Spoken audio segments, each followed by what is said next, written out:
Good afternoon, ladies and gentlemen. Good afternoon, dear ambassadors. Good afternoon, Mr. Nicolas DeSantis.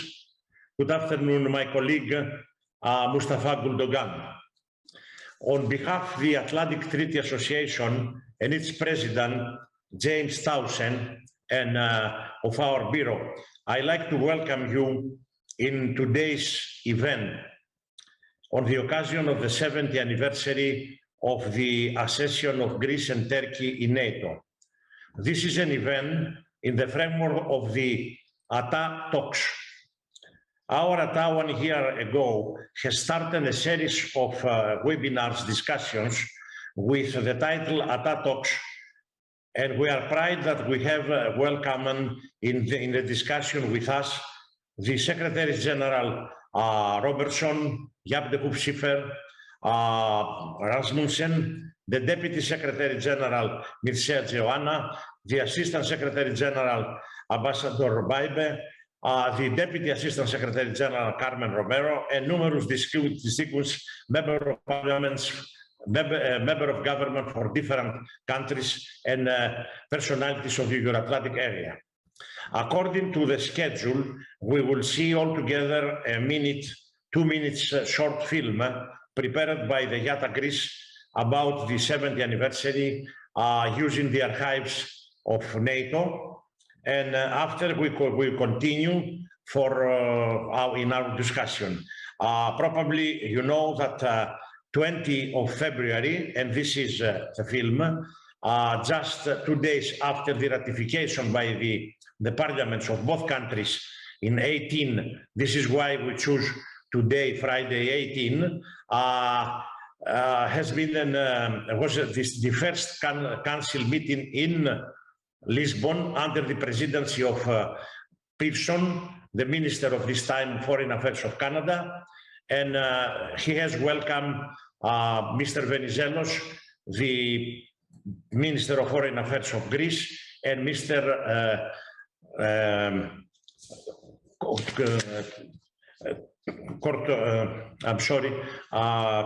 Kurtoglu, the Minister of Foreign Affairs of Turkey. So now we will see the film. Please, the organizers, they can put the short film.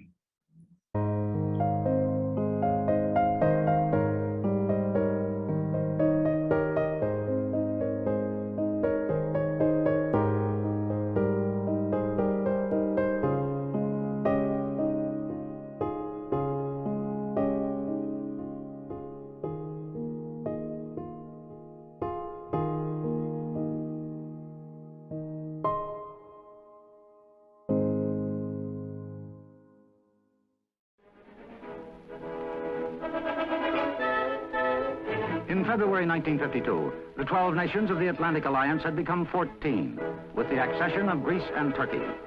These two new members not only make a substantial contribution,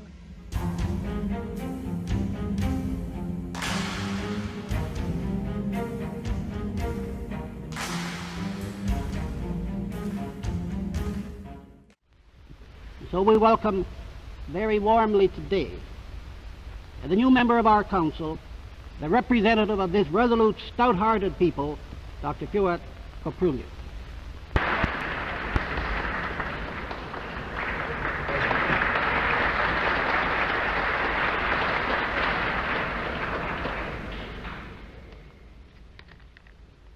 Monsieur le Président, je vous remercie vivement des aimables paroles d'accueil que vous avez eues pour mon pays et pour moi-même, et je tiens une fois de plus à adresser à Monsieur le représentant des 12 États fondateurs du traité de l'Atlantique du Nord les chaleureux remerciements du gouvernement royal hellenique pour l'invitation qui nous a été faite d'y adhérer.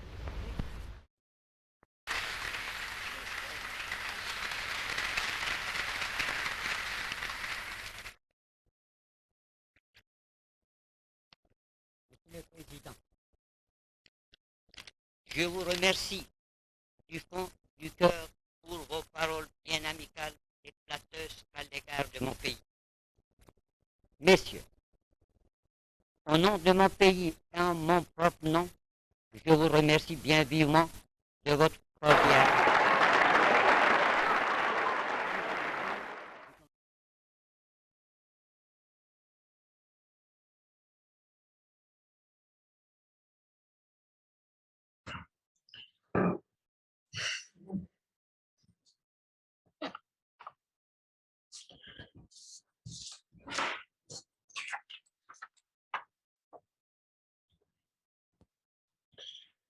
Okay, thank you. Ladies and gentlemen, today, after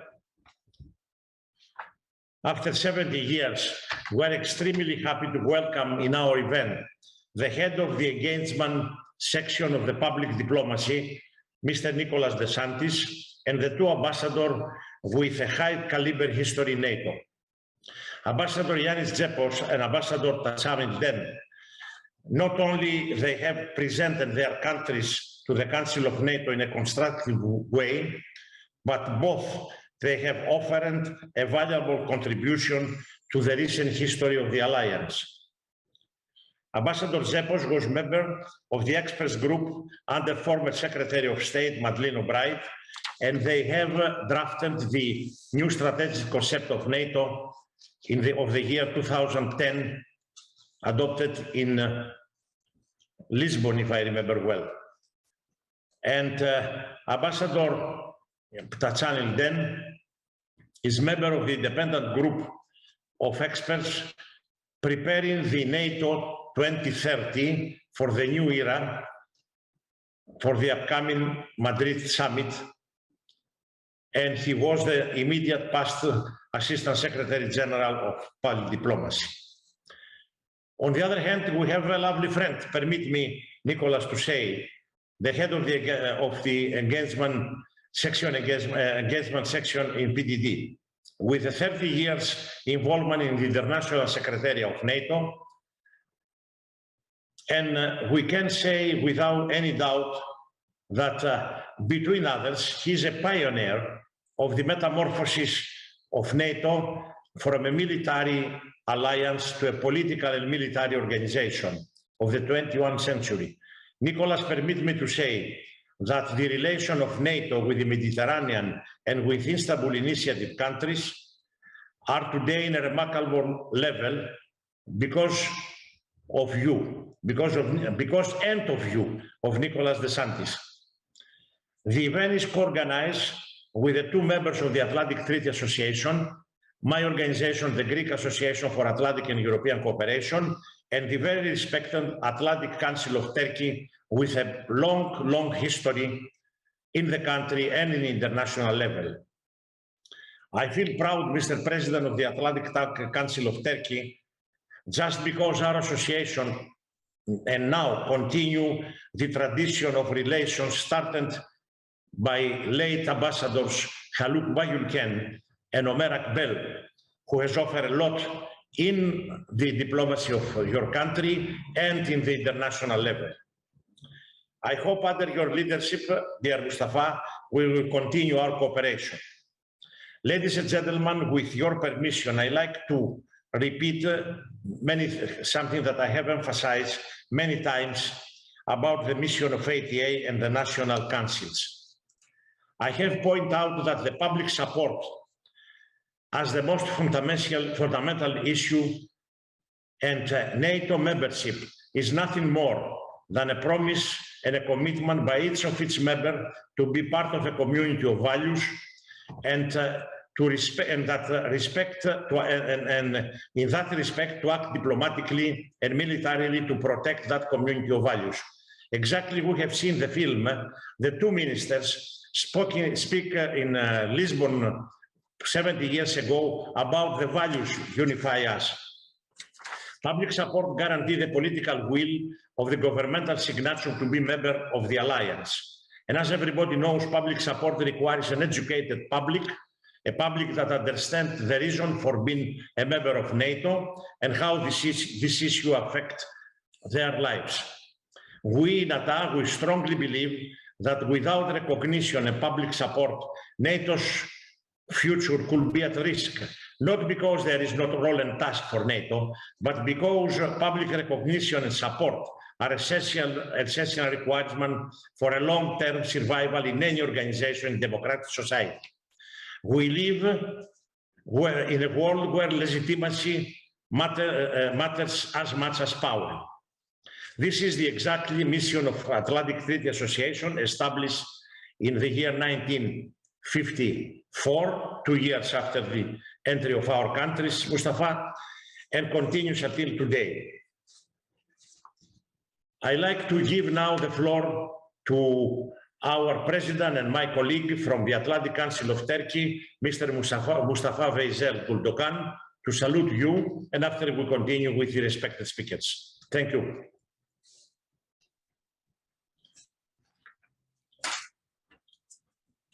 Thank you.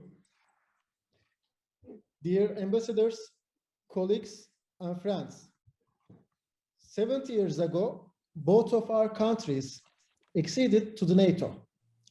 Interestingly, both of our countries' relations with the accession itself have been full of ups and downs too, as the relation between Turkey and Greece.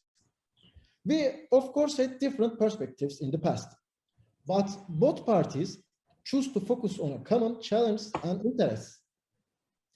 Despite all the differences, both countries have had some common goals in terms of defense and security policies, especially during the last few decades.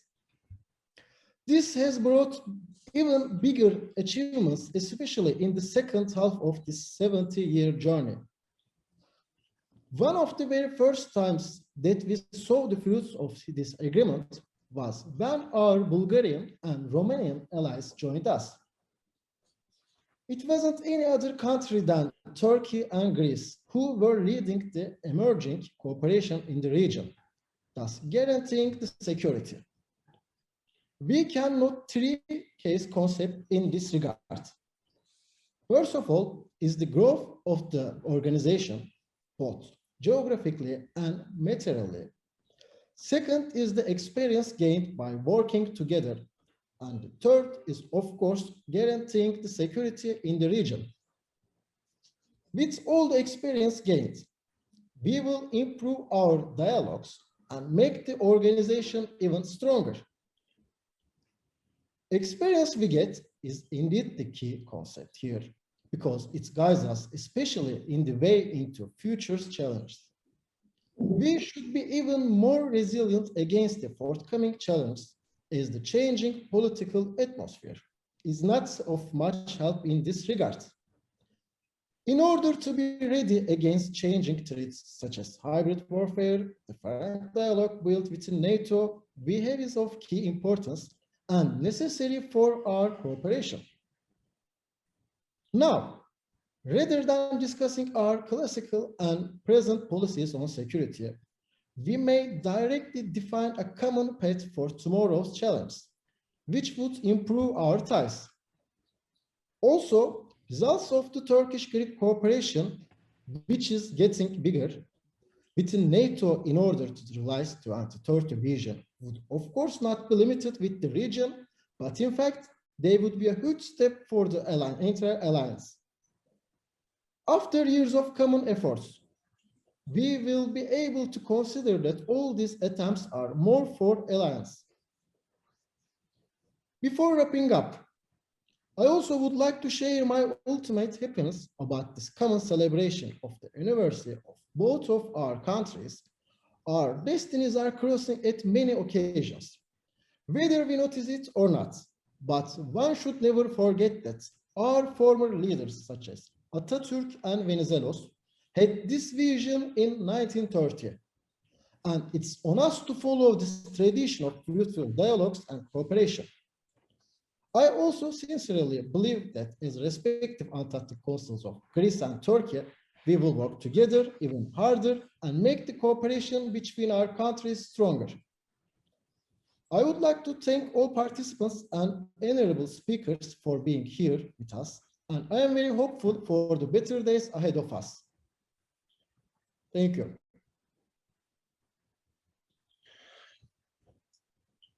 Now I invite Nicholas DeSantis to start his speech. I like to say to the audience that Nicholas speak from München conference, so we expect some to bring to us some from the spirit of the conference there, and with all the other that you have to say. Okay, Nicholas, you have the. Thank you very much, Theodosis, and I would like to thank both of you, the two presidents of the Atlantic Treaty Associations of Greece and Turkey, especially in addition to you, Mr. Mustafa Guldogan, for taking this initiative, for inviting me. I thank you also for the general introduction. And I must say that I'm very honored that you asked me to be with two of the pillars, I would say, of the cooperation in NATO from Greece and Turkey, Ambassador Zepos and Ambassador Yildirim, who have made history in the alliance, not only because of their distinguished diplomatic career, for the leadership position that they occupied at the top level of the decision-making process of the alliance in the North Atlantic Council, but I would say for also, and you mentioned it, their contribution to the strategic vision of the alliance, the revision of the strategic concept, both the one of Lisbon and both the one which is being now revised. The strategic concept before the Cold War was a highly classified document. I remember reading it at the NATO Defense College in Rome in 1988, in a room which had no windows, like all these documents which had a high level of classification. In November 1991, at the Rome summit, this document was revised and was made public by NATO, because with the end of the Cold War, this is what NATO wanted to do. It wanted to increase transparency. It wanted to show that the vision of the security environment would be one of inclusiveness. All of the successor states of the former Soviet Union, the emerging democracies of Central and Eastern Europe, and Russia were called upon building by NATO through that strategic concept a new security order in Europe, one which be based on peace, stability, and security for all. Our security concept, starting in November 1991, became inclusive.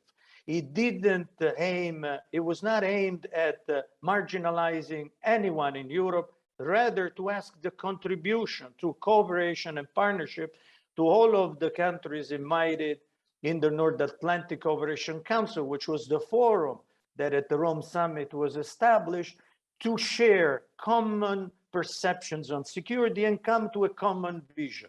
The unprecedented opportunity that the end of the Cold War was offering everybody was to make real the vision that NATO had, the reason why NATO existed, to protect its member countries so that they could perfect their societies, so that their democracies could flourish in a framework of security, and sharing now this security, sharing this stability, sharing peace with the rest of the countries which were coming out of the former Soviet Union.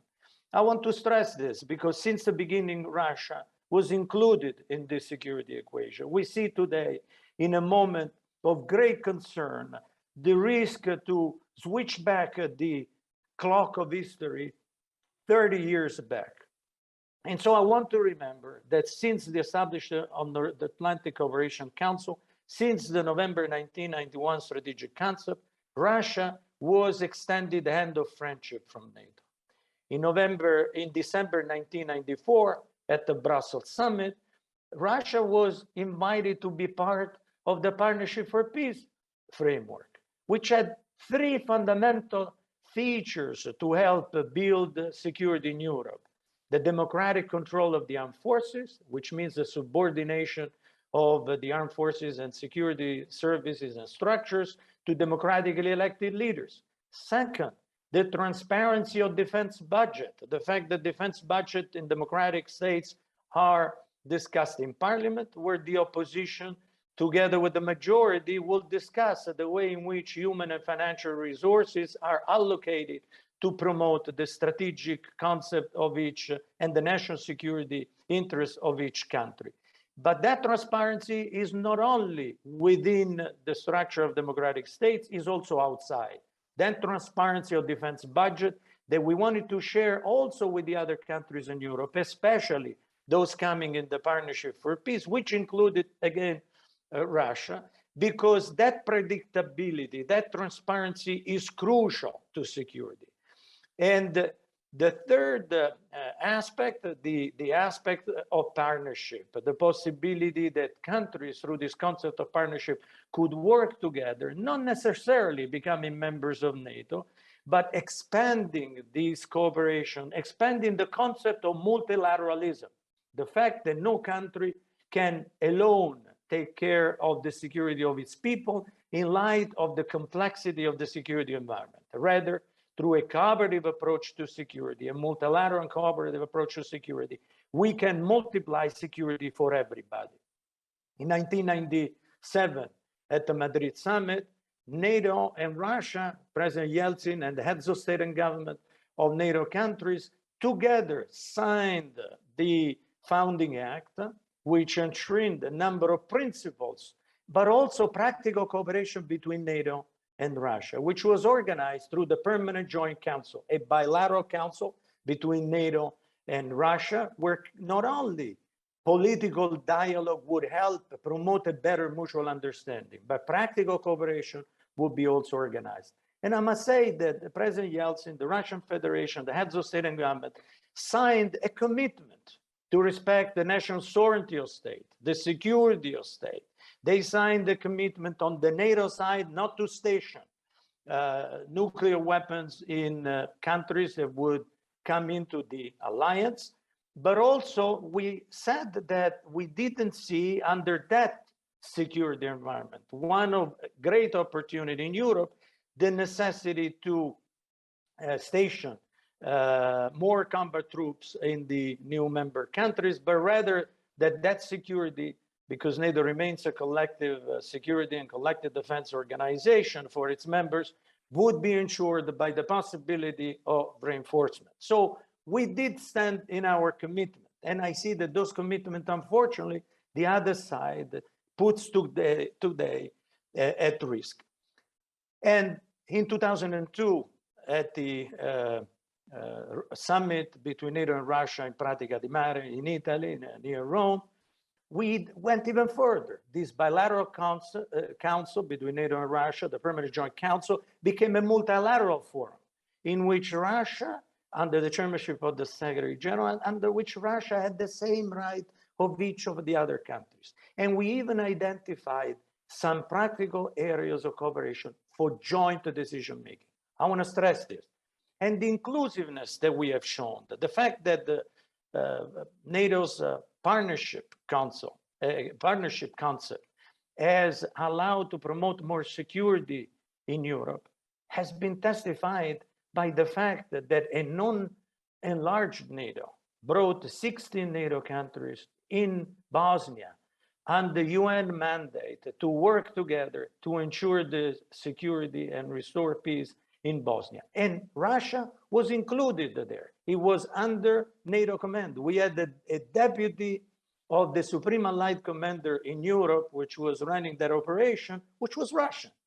And in Kosovo, when we deployed, again, Russia was there. I want to say this because the example of Turkey, the example of Greece, the countries which progressively decided to become members of NATO, because that would be a way in which they felt that would fulfill at best for the security of their people, is part of an evolutionary process.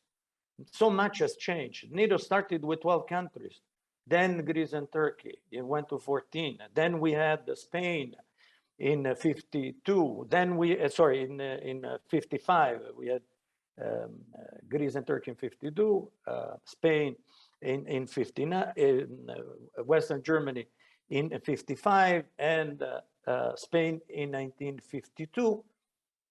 And so the issue of the inclusion, I must tell you, I don't like the term enlargement. I don't like the term expansion because it conveys the wrong impression.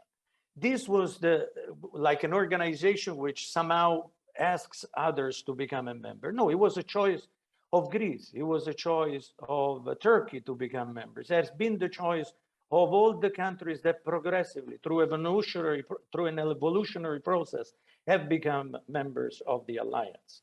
And we have reached 30 of them. So no country can impose to any country not to become member of any international organization. This is a free choice, a choice that Greece and Turkey have made.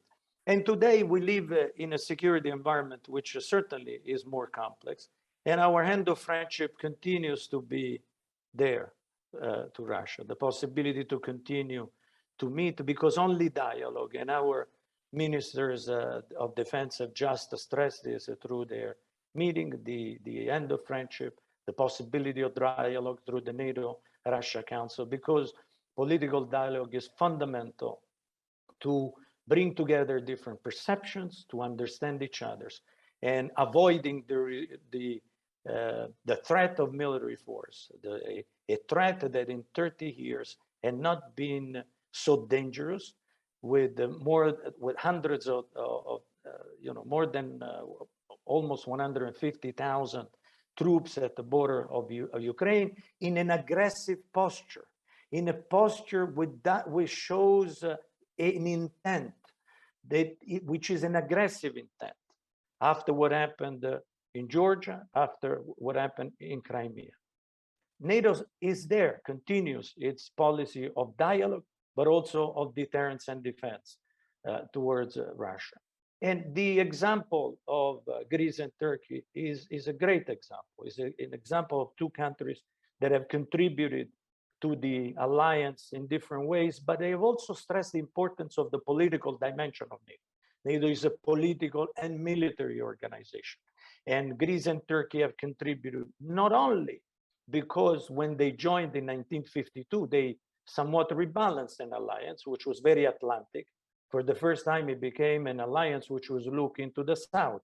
And it brought the contribution of the perception of member countries of the South, the fact that this richness, I would say, of diversity would strengthen the ability of NATO to promote a dialogue and to ensure the security of its members. That example, the continued dialogue and the contribution that Greece and Turkey have given to the transformation, to the adaptation to these 30 years of the alliance, is an example that has to be followed. An example that, of course, has been also made by other countries that saw in NATO by joining throughout, between 1991 and now, since the Rome strategic concept. They felt that they could contribute to the security, but they, through this dimension, this political dimension, this political dialogue. And the strategic concept that Ambassador Zepos, of course, helped shape at the time had these three important features. Collective defense, because of course we need to ensure the defense of the alliance. These forces ensure that through deterrence, the military option and aggression towards a NATO member country will not be a viable option for anybody, but also crisis management, the ability to manage the crisis successfully and bring them to a political solution, because there cannot be a military solution to political crisis. And the third, of course, the dimension of partnerships, so cooperative security, which has brought together countries that go from the Middle East to Eastern Europe and to Asia, to the Pacific. And again, Greece and Turkey have been the leading engine within the alliance to the cooperation towards the Mediterranean and the Middle East. And again, we had the crisis of Libya, which happened there. And again, Greece and Turkey played there an important role. So today, I think we celebrate 70 years of the contribution of two major allies. The Secretary General has also mentioned this during the Defense Ministerial that has just ended in Brussels. He congratulated the ministers of defense of both countries. And the ATA has been accompanying this work, I think, in in Greece, it has been accompanying it in Turkey, but it has been accompanying in all of the NATO member countries and in partner countries, because promote a better mutual understanding, promote understanding of NATO, of its values, understanding also of the security policies of our countries. It's crucial if we want our public to support the policies that these countries promote within the alliance, because ultimately this is done for the security of everybody. And I think that the idea also of new countries contributing to the security of Europe enriches us all. And it also shows in this work that Ambassador Yildirim has been doing through the strategic concept, it brings new perspectives. It brings new ideas that have been injected into the discussion. And the role of civil society, of which ATA is part, is crucial, because many of the events that the public diplomacy division has been conducting during the past months have also helped bring out in closed door sessions representatives of think tanks, of the academic community. This happens with Greece, happens with Turkey, happens with many of the allies, so that these ideas on how NATO can continue to transform, to adapt to the security environment, so that it can continue to do what it did before, which is to promote the security and well-being of all the member countries in a framework of peace, because our job remains the deterrence and defense to continue to promote the peace of our countries and protect the fundamental values of democracy, individual liberty, and the rule of law, those of the preamble, which remains, I would say, the compass. We have a symbol of NATO, which is the compass, our those values, and the political and military alliance, which promotes those values, will continue to do so, adapting to the changing security environment, ultimately to promote conditions of well-being, stability, and peace. And I will stop here. Thank you very much, Nicholas. You bring us a lot of thoughts for questions and discussion. We turn now to the Ambassador Jani Zepos. You have the floor, Your Excellency Ambassador, and my friend from many years. And I remember all the contribution and all the support that you have given to our organization. Thank you.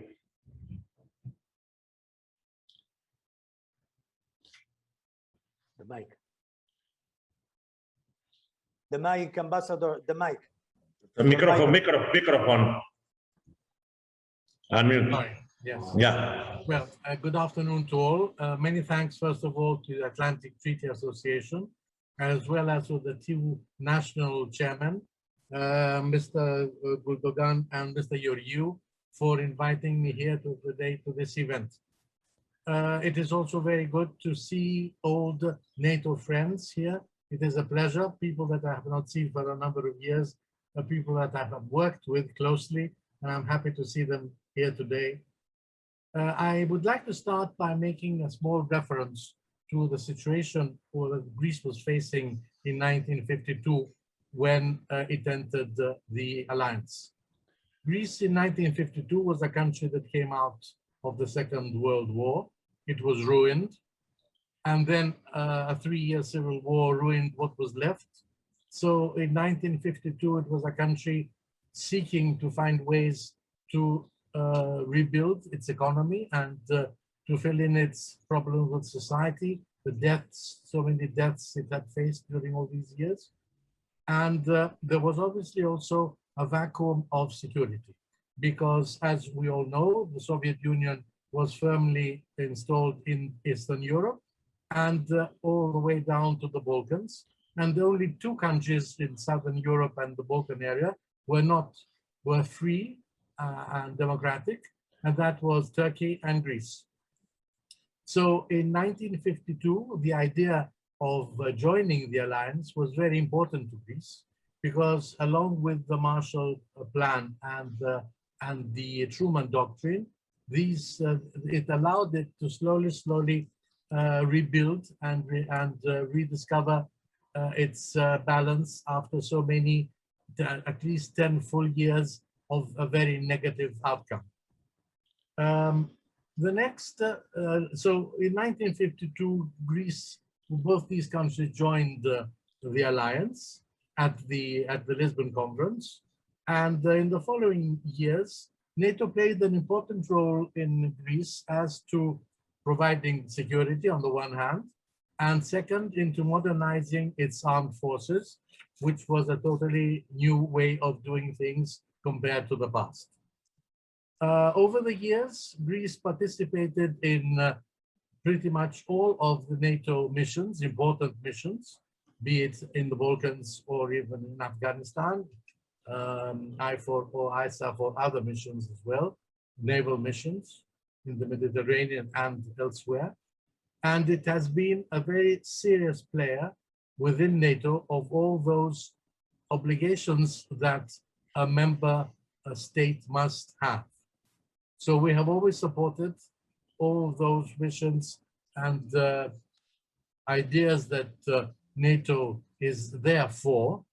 And I will add one more thing, that as time goes by, and after 1989, when the Berlin Wall came down, there was and there still is a lot of thinking within NATO itself, whether there was real space for NATO to still exist, because the Warsaw Alliance was no longer there and the Soviet Union was no longer there either. But of course, it was a time for NATO to recalculate and revisit its role, which it has done over the years. And first of all, it has definitely shown a keen interest, which Greece supports, of working closely with the UN in missions that the UN Security Council has adopted and agreed upon. And that is one thing which is rather, it's rather new to NATO.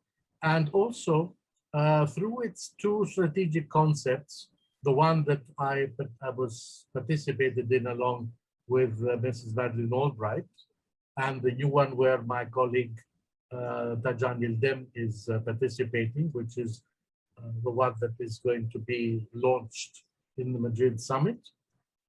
We really looked at all the issues in 2009, 2010, that we could revigorate NATO and look into new directions, because things had changed, the world was changing, and we needed to look into new directions. As Nicola De Santis very rightly said, we had always had an important role in our minds for Russia. We had always thought that Russia was an important player.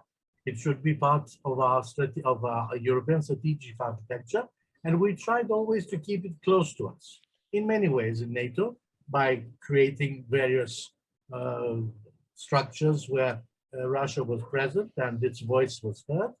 And with Madeleine Albright, in those years when we were working on the new strategic concept, I must tell you that we went 3 times to Russia to talk with the Russians. They were interested, they worked with us. On the other hand, I will tell you that though even 10 years ago we had thought that it was important to exchange views with the Chinese or the Indians, neither of the two showed at that time interest in talking to us or cooperating. Cooperating maybe is a tough word, but showing that there would be interest in exchanging even ideas with NATO. But Russia was there, worked with us closely, and Nicola De Santis was extremely explicit in all that he explained concerning this field. So, of course, as we all know, lately there's been a lot of talk again of thinking whether NATO is alive. Is it clinically dead? Some say.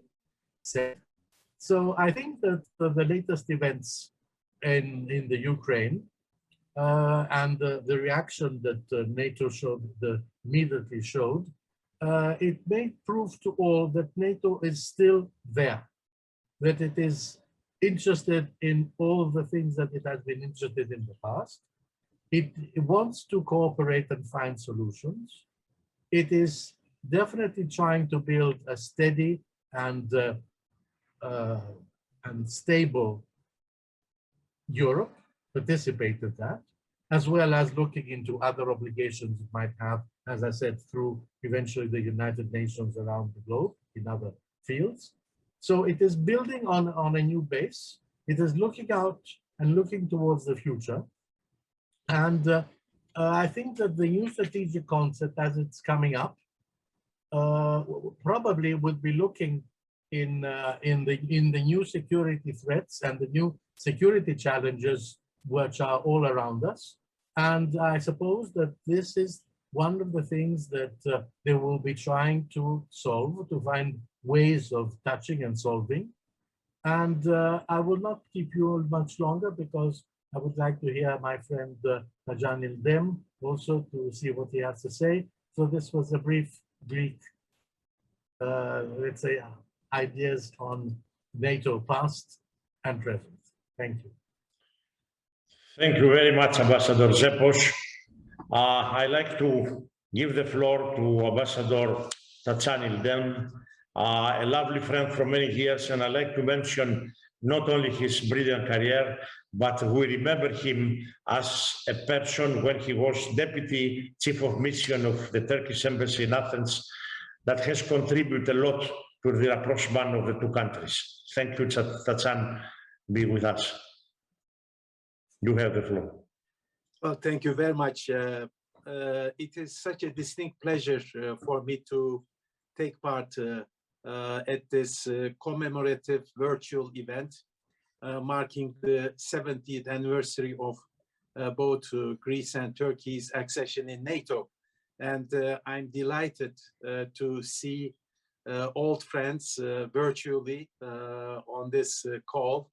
I have accumulated such good memories, and Theodosis referred to my days in Athens, which I always keep it in a very special place in my memories, but also the time I spent at NATO, both in my national capacity, but also in my international capacity as Assistant Secretary General. And these were interesting, important years, at least for my own sake. I learned a lot from my colleagues, and definitely from Ambassador Zepos, whom I always respected, his wisdom, his collegiality and engagement.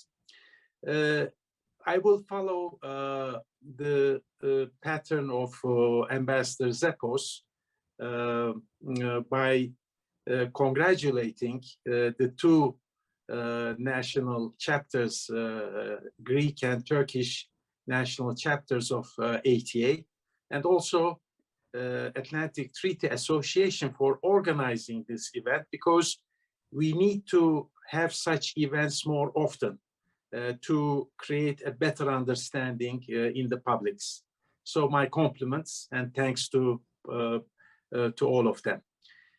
Now, also following Ambassador Zepos' good pattern, I will also touch upon some historical facts related to Turkey's accession to NATO. He dwelled upon the perspectives from the Greek side, and these are more or less the same, I should say,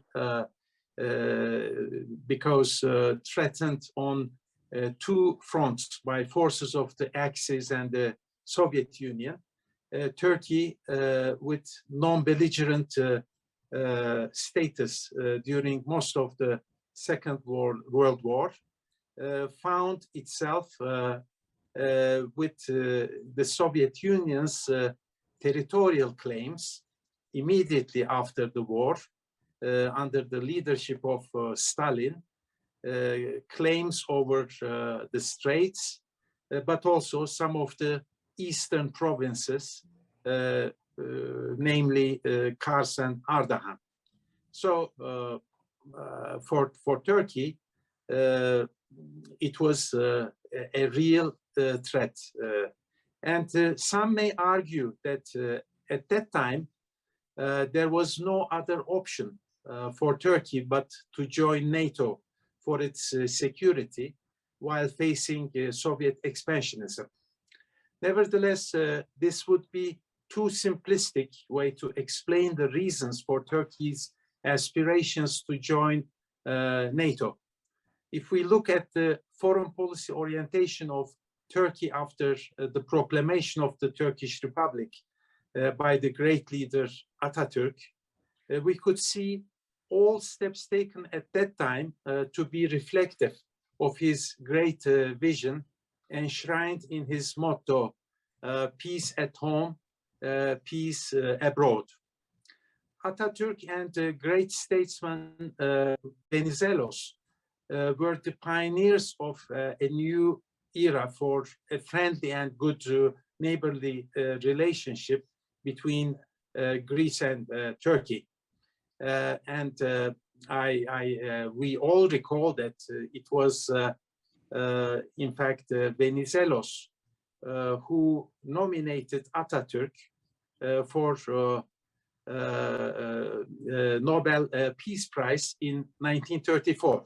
So it was a unique situation, two warring countries having a new era of friendship.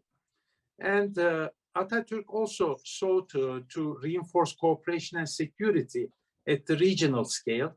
The creation of the Balkan Entente in 1934, for instance, together with Greece, Romania, and Yugoslavia, indicates this vision.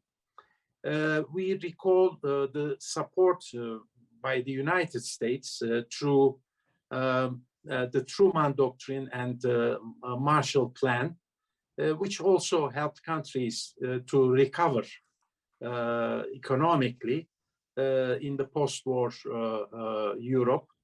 And in 1950, Turkey also sent troops as part of the United Nations mission to Korea.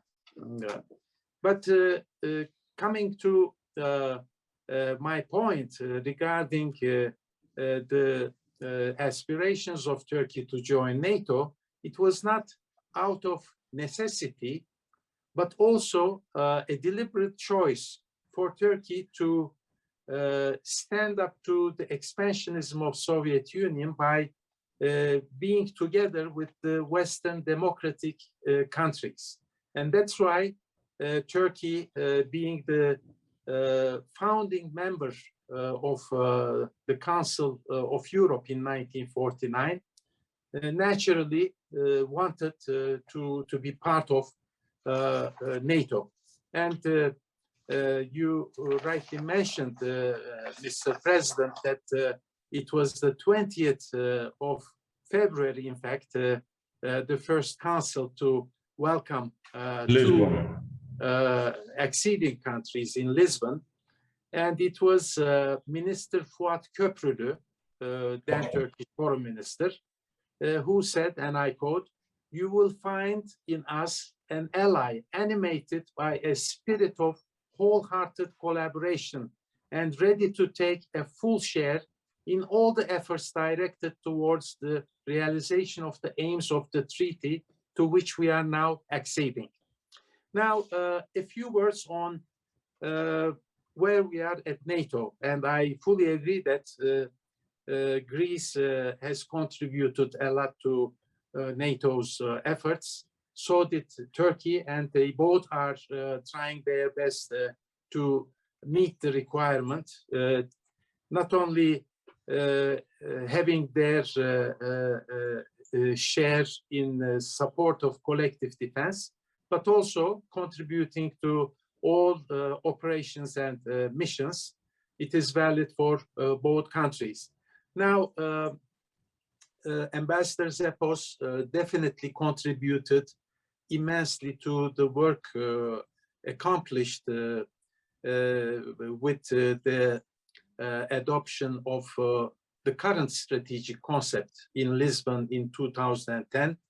And I would like to recognize not only Ambassador Zepos, but also my compatriot, Ambassador Ümit Pamir, who took part in that work. And I think they both were such strong points of reference when we recall the efforts employed at that time. Now, coming to NATO 2030, and I was privileged to be selected as one of the 10 members of the reflection group, the independent experts group. And the word independent put our shoulders the added responsibility to go beyond our national perspectives. And I tried to do it during my engagement within the group for almost 8.5 months, which unfortunately took place virtually without any face-to-face, in-person meeting at all. But we managed with 5 to 6 hours daily meetings with video teleconference and did our work by presenting our report to the Secretary General entitled NATO 2030, United for a New Era. Now, when we first had our meeting with the Secretary General, he had asked us three principles to guide our work. The first one was to keep NATO as a strong military alliance. And we have to recall that with the illegitimate and illegal annexation of Crimea by Russia in 2014, which was a watershed year, and also the aggressive policies that it started to implement in Donbas region in eastern Ukraine to destabilize the country.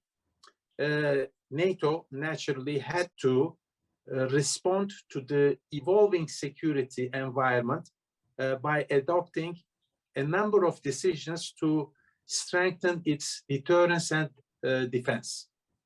But one thing everybody should recall was that it also adopted a dual-track approach vis-à-vis Russia to strengthen deterrence and defense, yes, but also to maintain a meaningful periodical political dialogue with Russia. Although NATO suspended its practical cooperation that Nicolas DeSantis rightly alluded to with its historical background going back to early 1990s. And here, maybe in a parenthesis, I would like to also add to what Nicolas DeSantis and Ambassador Zepos had said regarding the unfolding crisis in and around Ukraine, is the fact that Putin made a statement in the early 2000s that the fall of the Soviet Union was the catastrophe of the century. So he was unhappy with the world order established after the Cold War was over. He was not happy at all. And in 2007, like Nicolas DeSantis now appearing in this virtual call from Munich, it was precisely the Munich Security Conference that Putin made his infamous statement, also giving a strong indication as to how he was aspiring a new world order with its revisionist security and foreign policies. And in 2008, we have seen Medvedev proposals, a new European security architecture, which was not discussed in length and in proper detail because of what had happened in Georgia in 2008, August of that year. We recall, both of us. Thereafter, we see a change of mindset to be reflective in every step. And it was not compatible with his engagement in Practica di Mare in Rome, where I was there accompanying my president, because the idea was to establish NATO-Russia Council with a new vision. So he was contradicting himself in that respect.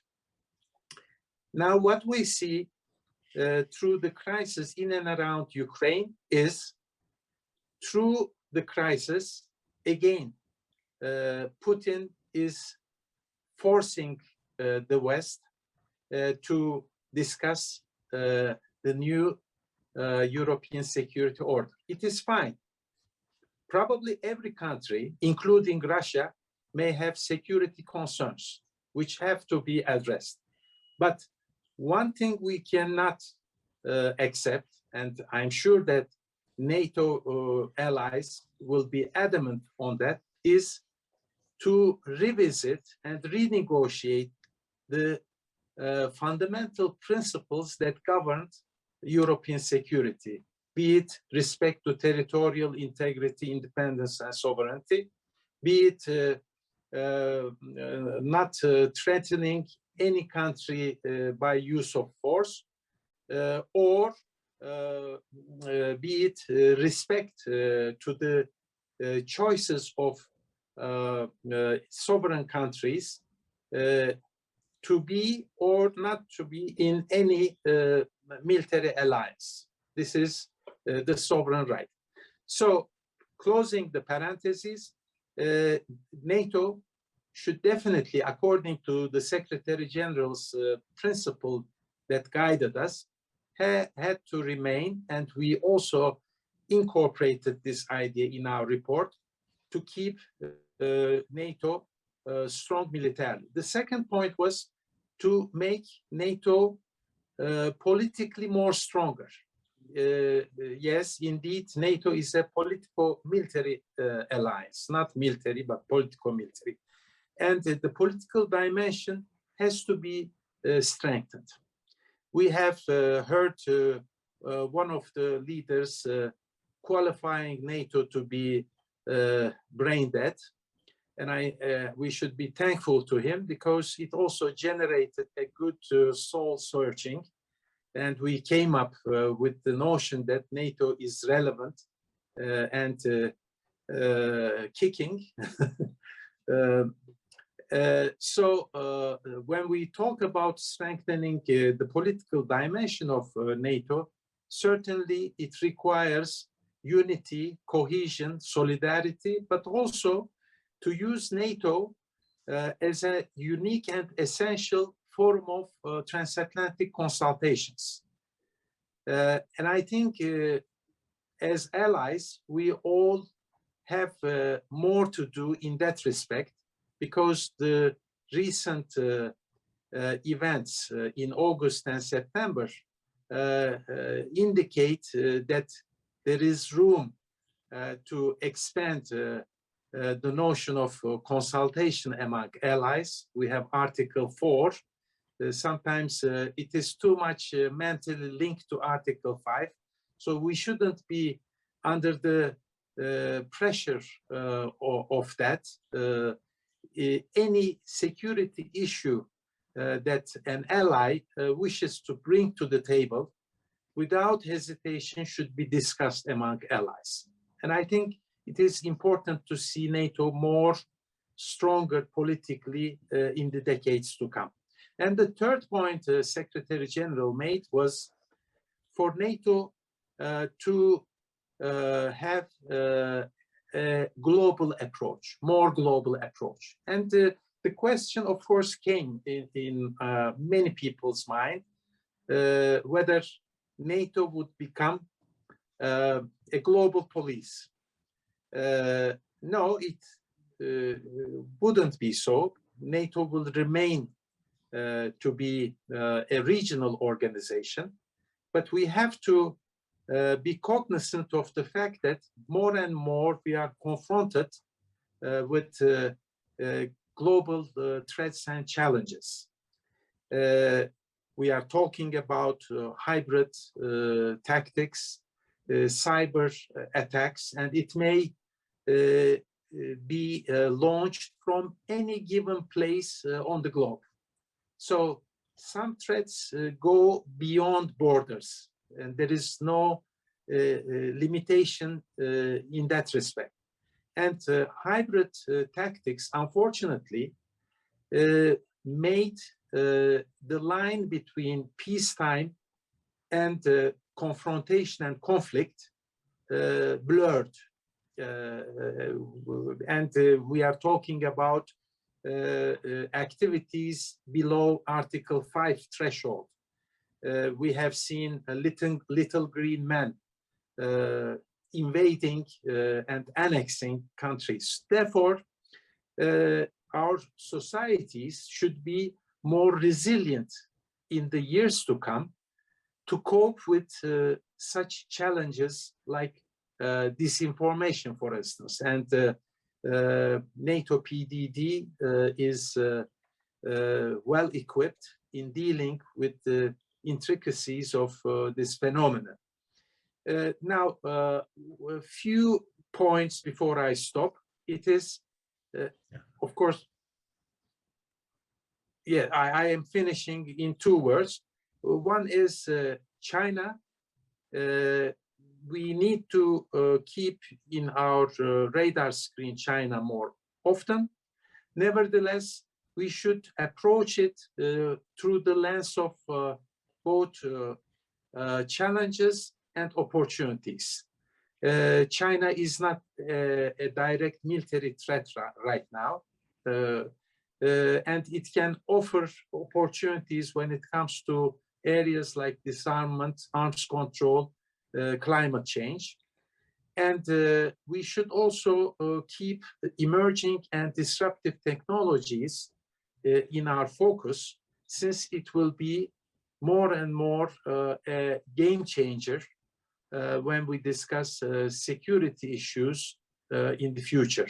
And I'm sure that whatever arms control discussions that we would embark upon with Russia, definitely the emerging and disruptive technology aspects will come to the fore and to the negotiation table. Well, I would like to thank once again to all of you for your thought-provoking interventions. And once again, thank you, chairs of both national chapters and the ATA for this organization of the event. Thank you. Thank you very much, Ambassador Ildem. Before we go to a very brief second round, I'd like to ask to welcome for a few minutes the Secretary General of the Atlantic Treaty Association, Ms. Monica Bekovic, to salute all of you. And after we will go to a second round, Mr. DeSantis maybe reply to a question very briefly. Is a question you can see, and after the second round with the 2 ambassadors, and we finish. So Monica, welcome. Thank you very much that you are with us. Thank you very much, dear Mr. Georgiou, dear and respected speakers. I really appreciate for giving me this opportunity to greet you all from Croatia as Atlantic Treaty Association Secretary General, to pass the greetings and regards of our ATA President, Mr. Townsend, and of course to congratulate Tugay for organizing this conference that shows actually the partnership of associations from 2 neighboring countries, but association members of ATA, of Atlantic Treaty Association. And last but not least, of course, to congratulate Greece and Turkey, the anniversary of their NATO membership. I must say I really enjoyed listening to these presentations, and I'm anxious to hear the discussion that will follow. So what we heard are interesting insights into actually the challenging security architecture. But what was also interesting is retrospective into the time when these two countries became members of the alliance. And that was the time when this partnership showed a wave of change in the world. In the 90s, the fact that both Greece and Turkey were NATO members was strategically and geopolitically very important, especially for this part of Europe, the part of Europe where my country is, for Southeast European countries and Western Balkan region, definitely, during the time when NATO restructured itself from a military alliance that Mr. Georgiou already mentioned into military political organization. And it started opening its door to new countries and showed that this open door policy is the strength of NATO today. Its commitment to defend the values that make the most important connection among all its member countries.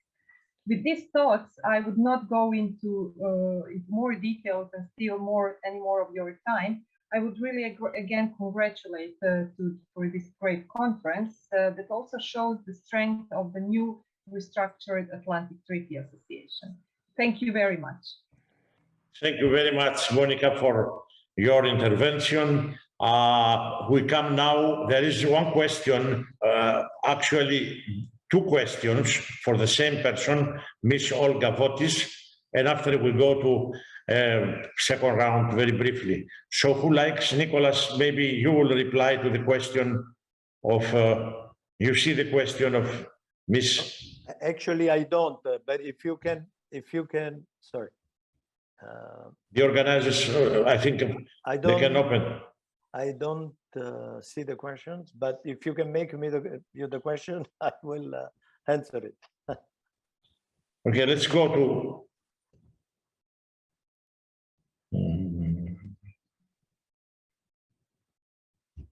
Let's go to a second round of our discussion, and you will say a few words, Nicholas. I know that you are busy to leave us immediately because you need to go back to the conference, and after the two ambassadors, we will speak, and we had the. No, yeah. I would take the questions if somebody can, because perhaps we want all to take questions. If it's possible, maybe you can tell me the question. Tell us, do you see it? Actually, well, not even me. I cannot see the question. Okay. This is. Okay. Well, Nicola, I think it is on disinformation, and you may. You can see the question. You can see it, John. Please, can you tell me the question? It is about disinformation activities in the unfolding crisis right now. So perhaps you may say a few words on what NATO is doing on that. Maybe I can see. Olga about this. Dissemination information of Russia. Yeah, I see the questions now. NATO will not actually go to war over any members of NATO, which are the West can. So you have two questions. I mean, if I understand, one is the number of editorials stating that this conflict may also be a conflict over dissemination of disinformation, that Russia used a tactic to influence Western democratic processes. And the second question is that will not actually go to war. NATO will not actually go to war over any of the younger members of NATO. Can that be true? And what will be undermined? Well, no, it's not true. I mean, the commitment of all the member countries to each other's security, it's ironclad. This is an alliance which is funded on the principles that an attack against one is an attack against all. It's Article 5 of the Washington Treaty. And this applies to everybody. It's not geographically linked to, and it's not, dated, linked to the date in which a country joined NATO. All NATO member countries enjoy the same security guarantees. And you can be sure that, any attempt to attack any of the NATO member countries would be met with the maximum determination. So this is not an issue. And there shouldn't be confusion about this. We have planning structures which train all the time, looking at different scenarios and to update. This is fundamentally the role of NATO command structure. It is the role of our military structure to update regularly the different scenarios of defense, which of course remain classified, but that is the role. That's why NATO is political and military. There's a discussion. There's also, it's the only international organization which has military command structure, which under the political leadership, under the authority of the council, has a structure which trained to this end. The second issue that you raised, the issue of disinformation, of course, in any conflict, in any preparation of conflict, unfortunately, there is disinformation. That's why it is important, meetings like this in which we can clarify the policies of NATO. Unlike other countries, we don't do propaganda. NATO's role is to promote a better understanding of its policies and goals, and that's what we do. And that's why we thank you very much for the role that the Atlantic Treaty Association plays internationally to clarify at each given time, even at times of crisis like this one, what are exactly the aims and goals and policies of the organization. That's the best way, I think, to fight the disinformation, by switching the light on, by telling the truth. Thank you very much, Nicholas. Is another question for a Bosnian participant to the presidents of the two associations. I'll reply if the accession of Greece and Turkey in NATO contribute to reconciliation. We lead the citizen society in our countries. We cannot reply about that, but I can reply that the associations, both associations, with good relations that they have, with information, exchange information between their members, I think that they contribute to know very well what it happens in one country and what happens in the other. And this is a contribution of building building confidence between our members, first of all, of the association, and maybe between our countries. And I like to repeat what I have said to several times in Bosnia to our friend, that when we try to have an association in Bosnia with all, I was president of the Atlantic Treaty Association this time, with all the entities, we have emphasized, and I have emphasized, that we need to be all together, all the forces of the country, to discuss and to know each other what they believe, and to know each other and put aside the mistrust. So we come, because time is approached to the end, we come in the second round. I think that I propose to continue very briefly with Mr. Tajani then, and to finish and say some words.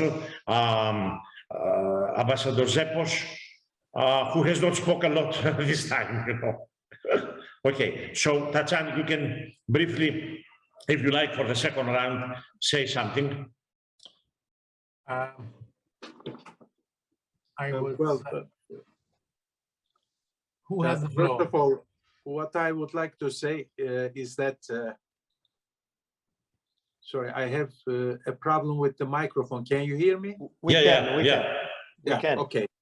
Okay. Well, in the work that we undertook while preparing the report for NATO 2030, since there were a few questions related to the necessity to have unity among allies, I can say that it is crucial to keep NATO's political dimension to be strong. And sometimes there may be differences of view among allies. It had been the case since the 1950s with the Suez Canal crisis. But one good thing is that allies, no matter how differences they may have, through consultations, they can reach to a common understanding and can make decisions. And this is the strength of NATO in that respect. And sometimes the question comes, what about the differences between allies and how NATO could deal with them? And in the case of Turkey and Greece, this question popped up several times. But I think there is also a good historical practice. NATO is not an arbiter or a tribunal to resolve differences of allied countries.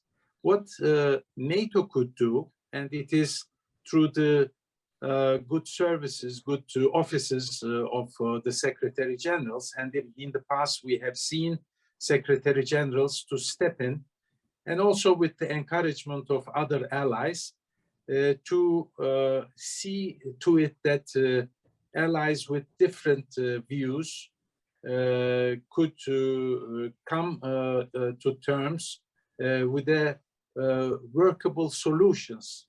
At least within the context of NATO,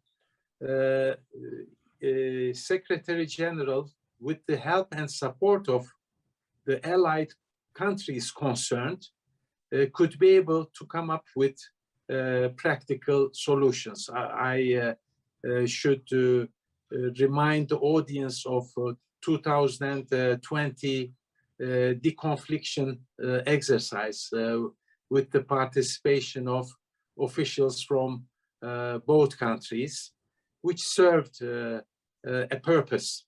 But in any case, it is the direct bilateral engagement and dialogue which is the right methodology to resolve any bilateral issue that we may think of.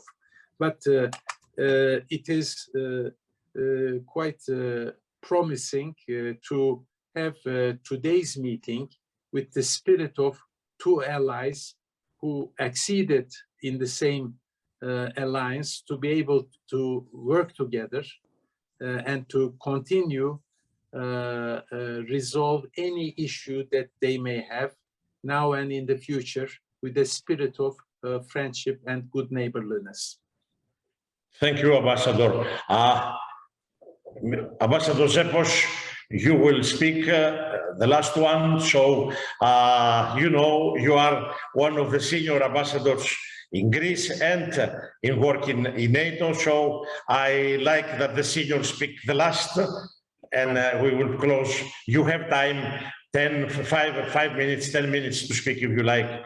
Thank you. Because initially I was told that my intervention should not be longer than 10 minutes. Therefore, I did not speak more than that. I kept to my 10 minutes. But let me add that the fact is that I'll start from this. NATO every 10 or 15 years has been facing new threats and new challenges from the time it started its life. And therefore it had to adapt and find solutions and find ways ahead every so many years. Now, with these two latest, and I'll keep to the two latest strategic concepts, the one of 2010 and the one coming up in 2022, we obviously looked at the world, we looked at the changes back in 2010, and we had to find solutions that would respond to the changing world and that we were facing, the challenges and the security threats. The same goes today for this new, for the revised, if I may call it, concept, because the point is that, and I suppose that you have looked into the new threats and the new security issues that are facing the world, because NATO has probably a word to say into that. You did answer Tajan earlier concerning China. You had something to say on that. So I suppose that this new strategic concept, or the revised one of 2010, has looked into new issues and new elements that have come into the world scene over the last 10 years, because obviously things have changed. So that would be very important, because it means that NATO is looking into the future. It's looking at its position into the future. And if it, and as I do believe it still has a role, maybe this role has to evolve on the basis of the new world threats and challenges. Now, one last word answering and talking about our bilateral relations. Let me say, and in a way answering to what you mentioned, yes, obviously the Secretary General of the Alliance can always have a role in supporting and helping issues that arise between the two sides. He does. But, and of course, what you said is absolutely true, and we believe the dialogue between the two sides and finding solutions is paramount. But we also have to work, both of us, in sharing frameworks that are agreed upon internationally and accepted. So we have to work within these frameworks that have been decided, be it by the UN or of a wider concept, by which we will define the ways to find solutions to the issues that we are facing. So we have to work within an agreed, let's say, framework, which is an international framework that we both respect and agree. And that's it. It's in that framework that we can find solutions to our issues.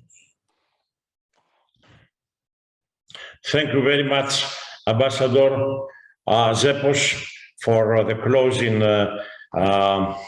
your closing remarks.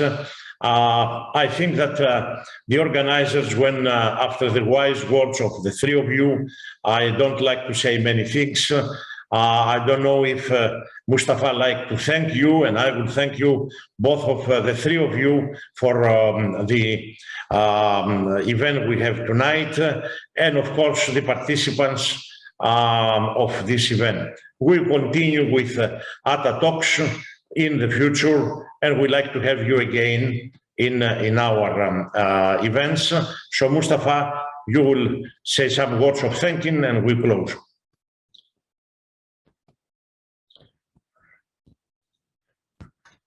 Open the microphone.